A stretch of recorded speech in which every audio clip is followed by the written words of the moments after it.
Sambil diperhatikan ya. Ini kemarin ada yang bertanya tentang, tadi ada yang bertanya tentang hampiran. Hampiran dulu atau aturan rantai dulu?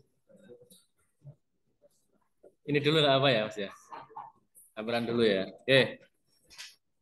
Bingungnya di konsepnya atau di pengerjakan soalnya, Mas? Kalau konsepnya, sudah jelas. Konsep udah paham ya ini ya. Oke. Tapi saya ulang dikit ya apa? Jadi kenapa ada rumus yang seperti kemarin itu? Karena kita menggunakan konsep diferensial. Kalau Anda masih ingat saat menentukan garis singgung itu, menentukan garis singgung suatu kurva di titik tertentu, bahwa nanti gradien garis singgung di titik itu sama dengan turunan, ya nggak? Turunan dari fungsi di titik itu kan, masih ingat ya? Itu yang Anda gunakan waktu di, yang Anda gunakan waktu di SMA dulu kalau nggak salah. Ini nomor 5. Nanti aja, nomornya nanti aja. Yang kira-kira belum dikerjakan nomor berapa. Oke, perhatikan fokus pada titik ini ya. Jadi ini kurvanya yang melengkung. Bayangkan apa perhatikan kurvanya ini yang melengkung ini. Kemudian ini kalau ditarik garis ke bawah, kita kasih nama koordinatnya x gitu ya. Kemudian x ini kalau dimasukkan ke fungsi f, jadi ini fungsi fx, grafik ini mewakili fungsi fx, nilai titik ini terhadap fungsi f apa? Ya tinggal x dimasukkan ke nilai fungsinya toh. Ya Raja. Tadi kan akan dapatkan ketinggian y-nya ini. Betul nggak? Untuk menghitung y-nya ini, itu kan tinggal x-nya ada masukkan ke fungsi f. Betul ya? Ya apa enggak? Nah, kan jadi titik ini nanti koordinatnya x, y. Di mana y itu tidak lain adalah fx. Jadi x dimasukkan ke fungsi f. Paham dulu ya ini ya? Paham. Nah, kemudian kita mengambil dua titik sebagai istilahnya apa ya? Interval gitu. Yang pertama titik P, yang kedua titik Q. Nah, ini juga kita tarik ke bawah ke sumbu X di sini. Terus di sini jarak antara ini sama ini kita anggap ini perubahannya. Jadi ini sebagai delta X. Delta itu kan selisih atau perubahan ya. Berarti kalau ini X terus segini itu delta, maka titik ini adalah X plus delta X. Betul nggak? Betul nggak? Paham ya? Paham tuh, Cah? Paham. Nah ini kalau kita masukkan ya nanti berarti tinggal menjadi yang di sini apa berarti ya? Nilainya apa ini? Ketinggiannya berapa ini? Untuk menghitung ketinggian y-nya ini berapa? Gimana? Ini dimasukkan saja, ya enggak? Ini masukkan ke fungsi f, berarti menjadi apa? F dari x plus delta x. Ya apa enggak? Ini ketinggian yang kedua ini. Nah, jadi selisih apa namanya ini? Selisih x-nya delta x. Nah, kemudian berarti di sini menjadi x plus delta x dimasukkan ke fungsi f menjadi ketinggian dari titik Q ini.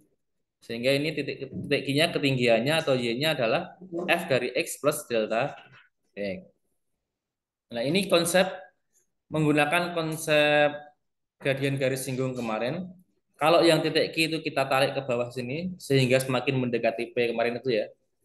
Semakin mendekati P, kalau Q-nya semakin mendekati P kan berarti delta X-nya semakin menuju nol.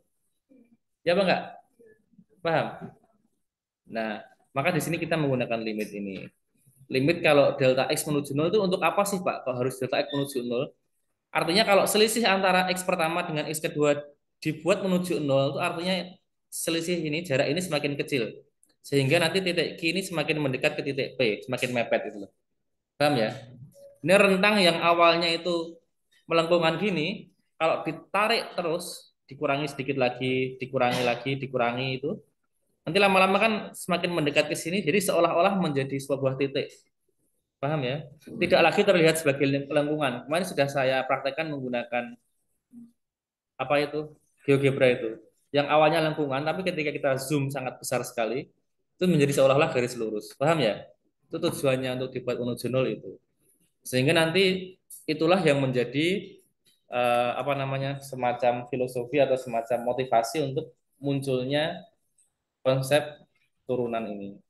Nah, terus ini, kalau Anda mencari M, gradien dari suatu fungsi di titik tertentu, M dulu itu, bisa kita ukur dengan menggunakan delta Y per delta X. Paham ya?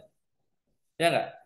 Dan setelah kita memahami konsep diferensial atau turunan, ternyata gradien itu juga bisa kita cari nilainya dengan turunan F aksen X. Paham ini? Paham ya? Jelas ya? Paham ya? Paham. Oke. Nah, atau gini, tanpa tanpa konsep ini kita anggap ini selisih. Ini kan Y pertama, ini Y kedua kan? Berarti kan ini delta Y. Gitu ya? Betul nggak?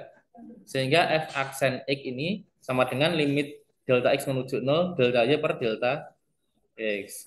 Sehingga kalau kita punya delta Y per delta X itu adalah F aksen X, maka delta Y itu sama dengan atau nilainya kira-kira hampir sama atau bisa didekati dengan F aksen kali delta X, kali silang, kali silang. Paham ya? Sehingga delta Y sama dengan F aksen X kali delta X. Paham dulu sini ya? Paham. Nah, ini nanti yang kita gunakan untuk di belakang nanti masuk ke rumus turunan. Sorry. Ini diingat-ingat dulu ini delta Y ekuivalen atau ini nilai pendekatannya adalah F aksen X kali delta X. Nah, kita masukkan ke konsep hampiran di sini. Hampiran digunakan untuk menentukan nilai dari suatu fungsi tertentu yang sulit untuk dihitung secara manual gitu ya. Sulit dihitung atau ditentukan nilai eksaknya. Maka kalau kita punya fx plus delta x, perhatikan di sebelumnya tadi, ini fx plus delta x, tak tarik ke sini ya. Ini fx plus, sorry. Lalu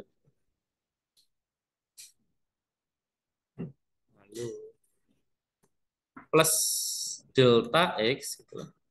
Ini kan berarti sama dengan yang pertama ini, fx ditambah dengan delta y. Ya Bang Kak? Paham nggak? Tambah dengan delta y. Jadi mencari nilai titik ini, ketinggiannya berapa, itu kan sama dengan ketinggian titik yang pertama, ya, ditambah dengan selisihnya ini, delta y-nya ini. Paham ya? Berarti fx plus delta x sama dengan fx ditambah delta y. Pak, bedanya apa? Ini ini itu artinya adalah petanya atau mapnya dari titik ini naik ke sini kena fungsi menjadi ketinggiannya ini. Paham ya? Ini yang fx ini kan dia titik yang pertama.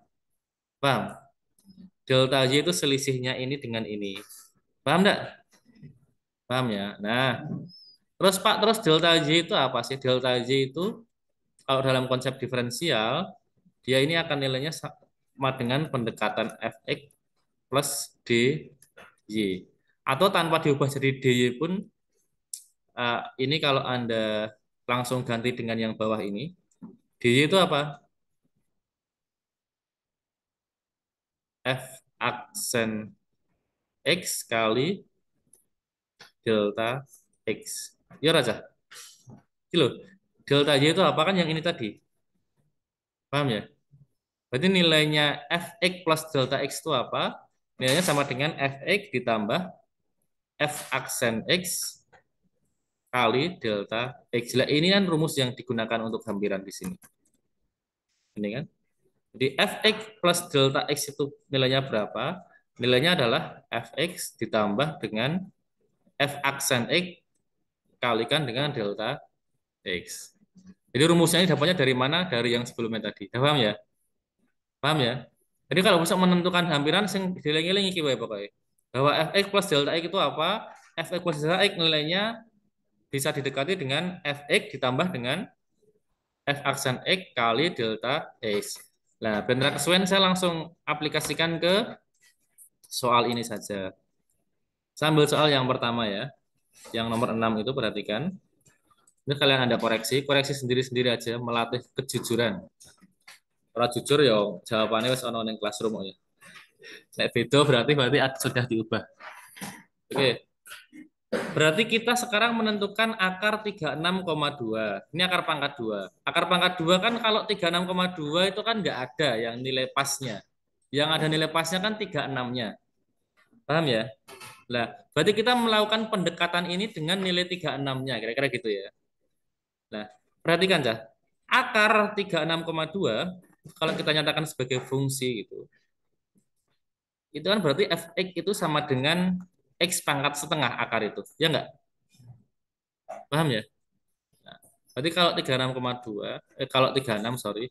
Berarti kalau kita punya f36 itu kan sama dengan 36 pangkat setengah atau akar 36 sama dengan berapa? 6. Ya enggak? Ya enggak? Lah yang kita cari, yang ditanyakan adalah berarti f36,2. Paham? Jadi yang awalnya bukan berupa fungsi, kita ubah ke bentuk fungsi dulu. Meskipun tidak selalu digunakan untuk mendekati nilai akar. Nilai akar ini hanya untuk latihan saja ya.